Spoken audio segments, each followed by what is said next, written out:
Bonjour à toutes et tous. En cette période de crise, et comme vous tous, Salutis s'adapte.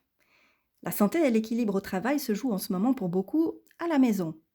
Nous vous proposons donc un petit exercice d'organisation collective, qu'elle soit familiale ou entre colocataires. Mais est-ce vraiment indispensable de s'organiser? Voici 2 critères qui vous permettront d'en décider. Plus le nombre d'habitants de cet espace est élevé, plus l'organisation est importante.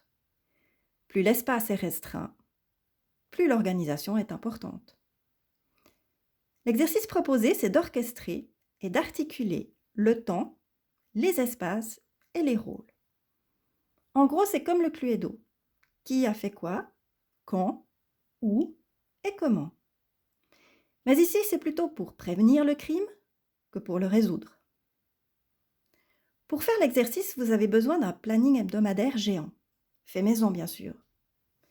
Vous avez besoin d'icônes ou de codes pour les espaces à disposition, en n'oubliant pas les extérieurs. Et vous avez besoin de pseudos, d'initiales ou d'avatars pour chaque membre du collectif. Commencez par définir les rôles de chacun.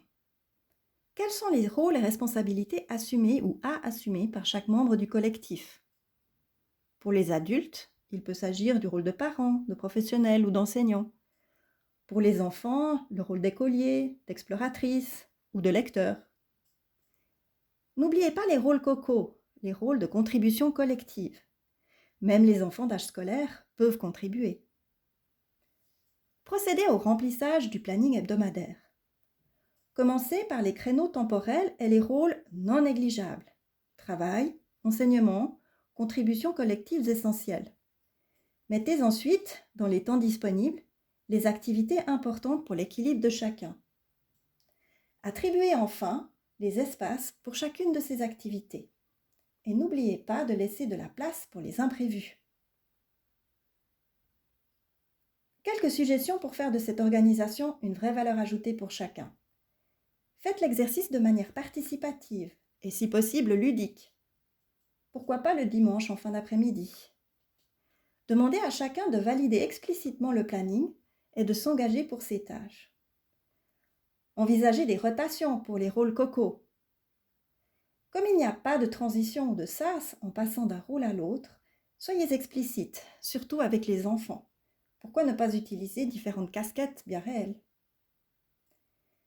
C'est une situation particulièrement difficile pour les personnes introverties qui ne rechargent pas leur batterie en interaction avec les autres. Laissez-leur chaque jour un moment en solo et pas dans un endroit d'utilité collective. Pratiquez le feedback. Les règles acceptées par toutes et tous peuvent être rappelées si besoin.